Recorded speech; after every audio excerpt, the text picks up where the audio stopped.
আসসালামু আলাইকুম, কেমন আছেন সবাই? আশা করি অনেক ভালো আছেন। টাইটেল এবং থাম্বনেল দেখে অলরেডি আপনারা বুঝতে পেরেছেন যে আমরা কী করতে চলেছি। হ্যাঁ গাইস, আজকে আমরা হেয়ার রিবন্ডিংয়ের টিউটোরিয়াল ভিডিও নিয়ে চলে এসেছি। সো আজকে আমরা পিকজেলের কেরাটিন ক্রিম দিয়ে স্টেপটি করব। তো যারা নতুন হয়ে আছেন তারা এখনই আমাদের চ্যানেলটি সাবস্ক্রাইব করে পাশে থাকা বেল আইকনটি বাজিয়ে দিন। তো গাইস, চলুন আমরা কাজের মূল পর্বে চলে যাই।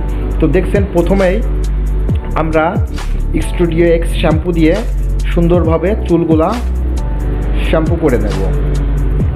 তো প্রথমেই বুঝছেন, সর্বপ্রথমেই স্ট্রেট করার আগে চুলগুলা সুন্দরভাবে শ্যাম্পু করে নিতে হবে। আমরা চুলে শ্যাম্পু দিয়ে আমরা ঠান্ডা পানি দিয়ে চুলগুলাকে প্রথমেই ওয়াশ করে নিলাম। তারপর দেখছেন আমরা আস্তে আস্তে করে হেয়ার ড্রায়ারের মাধ্যমে চুলগুলোকে শুকিয়ে নিচ্ছি। তো চারি সাইড থেকে আমরা হেয়ার ড্রায়ারের মাধ্যমে চুলগুলোকে শুকিয়ে আমরা একটু সোজা করে নিচ্ছি। তারপর সুন্দর করে ক্লিপিংটা করে নিতে হবে। তারপরে আমরা এই যে স্ট্রেটনার, এটা দিয়ে আমরা 220 ভোল্টেজ দিয়ে আমরা আয়রন করা শুরু করে দিয়েছি। তো প্রথমেই দেখছেন পিছন থেকে অল্প অল্প করে চুল টেনে টেনে ধরে ধরে আমরা আয়রন করা শুরু করে দিয়েছি। তো স্ট্রেটনার দিয়ে দেখছেন আমরা চুলগুলোকে সুন্দরভাবে আয়রন করে দিচ্ছি। একবারে গোড়া থেকে আমরা প্রায় হাফ ইঞ্চি কিংবা তার একটু বেশি চুল ছেড়ে দিচ্ছি গোড়া থেকে। তো এই স্ট্রেটনারটি চুলের স্কিনে যদি লাগে, চামড়াতে যদি লাগে, তো চামড়াটি পুড়ে যাওয়ার সম্ভাবনা রয়েছে। এজন্য আমরা গোড়া থেকে হালকা একটু ছেড়ে দিয়ে আমরা চুলে আয়রনটি অ্যাপ্লাই করছি। তো আস্তে আস্তে দেখুন, চুলে আয়রন করাটাও আপনার জানতে হবে, শিখতে হবে কিভাবে আপনি চুলে আয়রন করবেন কোনো ক্ষতি ছাড়াই। তো দেখছেন আস্তে আস্তে আমরা প্রথমে আমরা আয়রন এক টান আমরা করে নিয়েছি। প্রথমে দেখলেন আমরা শ্যাম্পু ওয়াশ করে হেয়ার ড্রায়ার করে তারপরে সুন্দর করে আমরা চুলের উপরে একবার আমরা আয়রন করে নিলাম পুরোপুরি সম্পূর্ণ চুলগুলোকেই। যে চুলগুলো আমরা রিবন্ডিং করতে চাই সেগুলোকে আমরা সুন্দরভাবে টেনে নিচ্ছি, আয়রন করে নিচ্ছি। তো গাইস, ভিডিওতে যারা এখনও লাইক করেনি দ্রুত একটি লাইক করে দিন। তো তারপরে দেখছেন এই যে পিকজেলের কেরাটিন ক্রিম, আমরা প্রথমে 1 নাম্বার ক্রিমটি আমরা চুলের উপরে অ্যাপ্লাই করে নিচ্ছি। চুলে শ্যাম্পু করে হেয়ার ড্রায়ারের মাধ্যমে শুকিয়ে তারপর চুলে সুন্দর করে আয়রন টেনে নিয়ে আমরা 1 নাম্বার ক্রিমটি অ্যাপ্লাই করছি।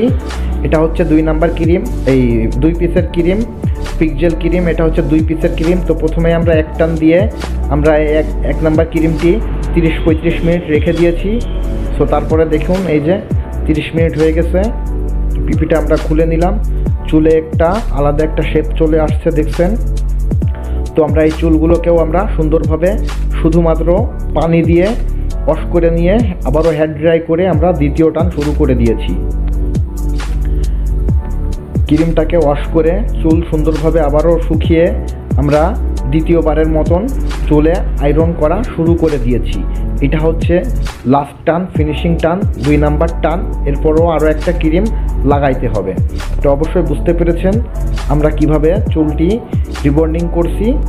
আর যারা হেয়ার কাটিংয়ের কাজ করা শিখতে চান, সেলুনের কাজ করা শিখতে চান, সেলুনের কাজ শিখে দেশে ব্যবসা করতে চান, দোকান করতে চান, অথবা দেশের বাইরে যেতে চান, তাদের জন্য আমরা বিশেষ একটি কোর্সের ব্যবস্থা করেছি। 2 মাসের কোর্স। 2 মাসের আপনি হেয়ার কাটিংয়ের কোর্সে আপনি অনেক কিছু শিখতে পারবেন, বেসিক কাজগুলো শিখতে পারবেন। তো দেরি না করে দ্রুত আমাদের সাথে যোগাযোগ করুন যারা সেলুনের কাজ করা শিখতে চান। তো আস্তে আস্তে দেখুন আমাদের পিস থেকে অল্প অল্প করে ধরে ধরে আমাদের আয়রন করা প্রায় শেষের পথে, শেষ হয়ে গেছে। এখন 2 নাম্বার ক্রিমটি, এটা হচ্ছে কন্ডিশনার বলে। তো এখন আমরা দ্বিতীয় টান কমপ্লিট করার পর আমরা এই 2 নাম্বার ক্রিমটি চুলের উপরে আবারও আমরা অ্যাপ্লাই করে দিচ্ছি। এই এই ক্রিমটাকে চুলের ভিতরে আবারও 30-35 মিনিট রাখতে হবে। তো গাইস, আমাদের পুরো মাথার চুলটাকে ক্রিম কমপ্লিট হয়ে গেছে। তো আমরা 30 মিনিট পর আবারও চুলটাকে সুন্দরভাবে ওয়াশ করে নিয়ে এখন লাস্ট লুকটা দেখুন। চুলগুলো হেয়ার ড্রায়ারের মাধ্যমে শুকিয়ে দিয়েছি। তো অবশ্যই বুঝতে পেরেছেন আমাদের ভিডিওটি। না বুঝলে কমেন্ট করবেন এবং আমাদের ভিডিওটি ভালো লাগলে অবশ্যই চ্যানেলটি সাবস্ক্রাইব করে ভিডিওতে একটি লাইক দিয়ে রাখবেন। ধন্যবাদ।